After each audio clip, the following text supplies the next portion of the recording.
ऊपर वो एक गैलरी टाइप बनाया हुआ है ना, वहाँ से लिया।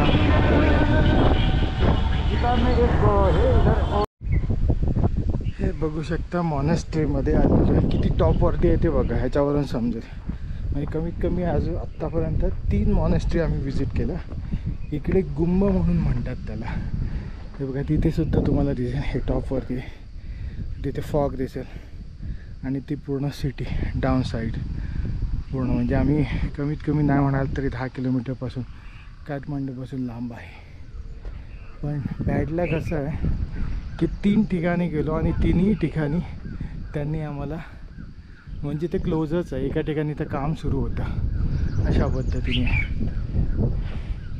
मागचे फोटो बघायचे तर सेकंड,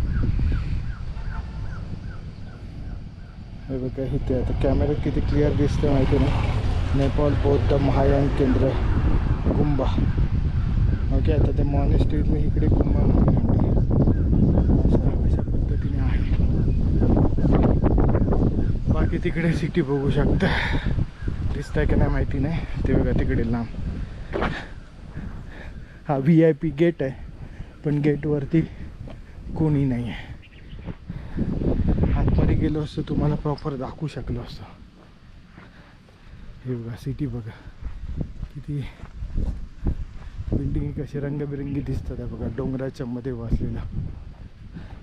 आता मला सांगता येणं डिफिकल्ट आहे की एक्झॅक्टली काठमांडूचं एअरपोर्ट कुठे अशा पद्धतीने. पण जिथे जिथे यांचे हे बुद्धविहार आहेत तिथे तिथे ब्राह्मण समाजाचं सुद्धा धर्मस्थळ वगैरे आहेत आजूबाजूला अशा पद्धतीने. मला तुम्हाला हेच दाखवायचं होतं की इथे कशा पद्धतीने बौद्ध धर्म जपून ठेवलेला आहे बऱ्या पद्धतीने.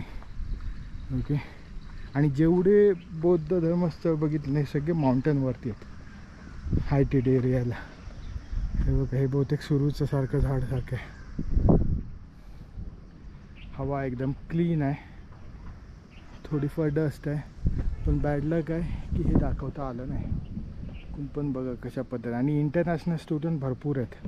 म्हणजे तिकडच्या पाठीमागच्या याच्या मॉनेस्ट्रीमध्ये आम्ही बघितलं ना मी, तर इंटरनॅशनल स्टुडंट भरपूर बऱ्यापैकी आहेत आलेले. त्याच्यामुळे कदाचित ते लोक अलाव करत नाही. आणि मी टॅक्सी ड्रायव्हरशी बोलताना, तो आता इकडचाच नेपाळी आहे, तर त्याने मला सांगितलं की ते त्यांच्या लॉकडाऊनच्या नंतर त्यांना अलाव करत नाही आहेत, जे इकडचे नेपाळी आहेत त्यांना. आता काय पाठीमागचं तथ्य आणि तिथपासून ते बंदच आहेत ह्या सगळ्या गोष्टी. सो सी, ठीक आहे, एवढंच आहे. मला तुम्हाला मॉनेस्ट्री दाखवायचं. एक मध्ये वाटेत टेम्पल बघितलेलं विहार, तेच दाखवतो. बाकी बघू शकता.